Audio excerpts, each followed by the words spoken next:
Hi, it's me again. Last time, I failed my reballing twice, but I received a lot of feedbacks from you guys. So, I improved my setup a little bit and tried another reballing attempt on a dead PS3 motherboard. This time, I bought a holder for my hot air gun. And I also bought a square nozzle. Hopefully I can do a successful reballing this time. Let's get started. First, I want to test out this square nozzle to see what temperature can it bring the motherboard to. I set both the temperature of the preheater and the hot air station to 200 degrees Celsius.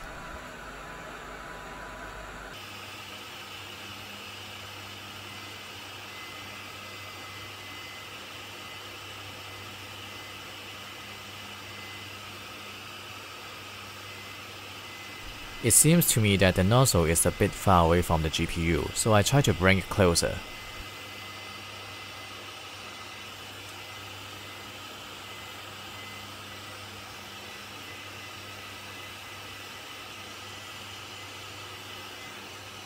It seems 170 degrees Celsius is the maximum temperature the motherboard can achieve using this setting.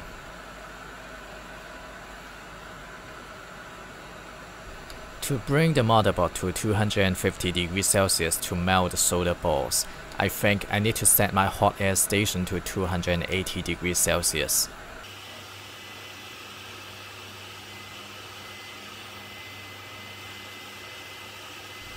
At this point, I realized that the nozzle is a little bit out of alignment, so I spent some time to adjust it.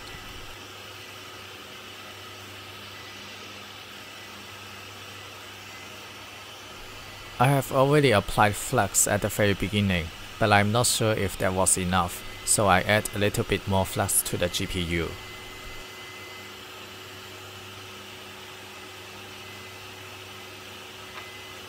It is close to the melting temperature, so I check if the GPU is loosening up or not, but it is still firmly attached to the motherboard. I further tune up the hot air temperature, which I believe is my first mistake. I think I set the temperature too high, and you can see the increase of temperature is too fast.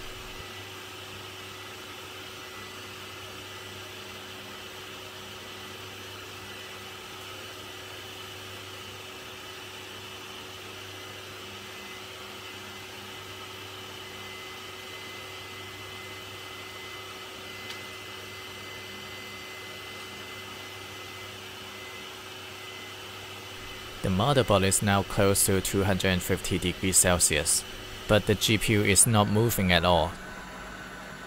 I panicked and tuned up the temperature of the hot air station even further, hoping that the solder balls would melt soon. But the GPU is still not moving at all.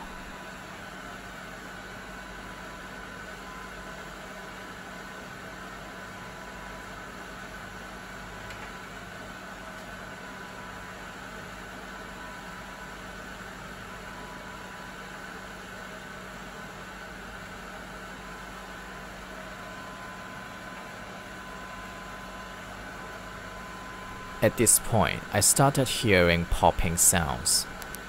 Both the popping sounds and the high temperature reading make me panic even more. I really don't know what to do at this point. The solder balls are not melting and the GPU is not moving, but the motherboard is popping here and there.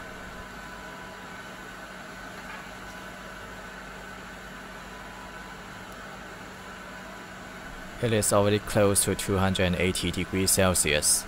Theoretically, all solder balls should have melted, but the GPU is still firmly attached to the motherboard. I panicked even more and tuned up the preheating temperature.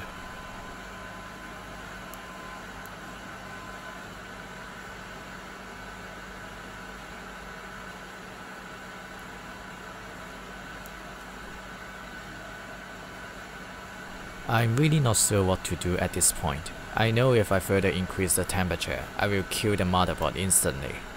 But the GPU is not moving at all. That means the solder balls beneath it are not melting. Should I just wait like this? While waiting, I hear two really loud pops. I think this motherboard is now dead.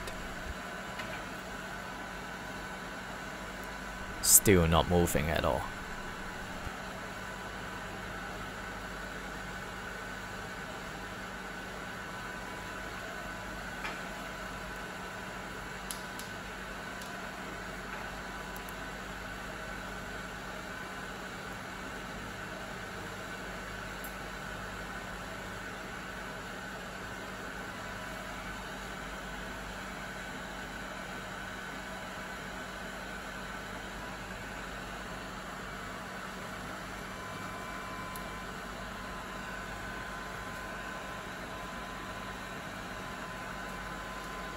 The temperature is now close to 290 degrees Celsius. I noticed when I push the GPU from this side, it's not moving at all. But if I push from another side, it moves a little bit. According to my previous experience, only some solder balls has melted. If I force the GPU up at this point, I will also pull up some traces from the motherboard. I try to push from this side again. It is still not moving. And suddenly it moves, so I know it's time to pull the GPU up.